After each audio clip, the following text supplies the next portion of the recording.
What is going on, everybody? It's your trainer Eric here inside the studio, and during this video I want to talk to you a little bit about how stress can actually become physical and cause you to have weight gain. So most people have probably heard stress can cause weight gain, but you're not quite sure how. So I'm going to briefly talk about that subject in this video. And excuse me, my voice is going a little bit, so I'm kind of losing it. So I'm going to get through it though. So if you hear my voice crack a little bit, that's why.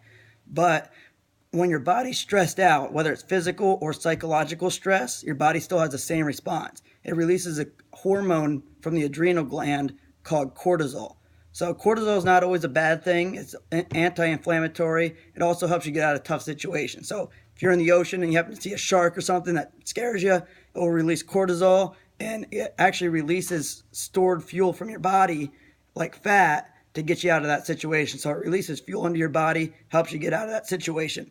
So the problem with cortisol is your body has the same response if you're under physical stress as you are under psychological stress. So if you're stressed out about work, school, whatever it may be, your body will continuously release cortisol, and it doesn't really know when to stop. It keeps releasing it no matter what. There's no limit to it. So if you're always stressed out, it keeps releasing cortisol into the body. So cortisol can have a lot of bad side effects for weight loss and fat loss. The first one is it starts storing a bunch of fat. It's because it feels like it's going to need to get you out of that tough situation. It's going to need it for stored fuel. So it stores mostly in the midline too. So around your waist, that's where it's going to store belly fat. So it kind of goes into disaster mode where it keeps storing all this fuel because you're constantly stressed out and you think you're going to need to get out of a tough situation.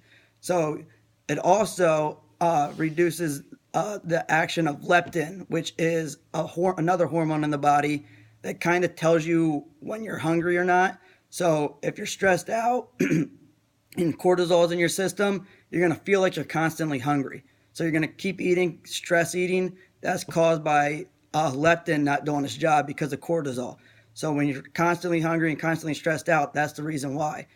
And it gets stored again around your waistline, so you get that belly fat.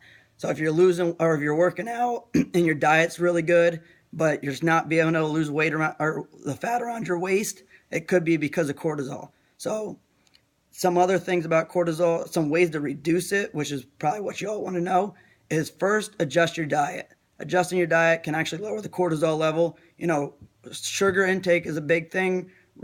Stay away from refined sugars.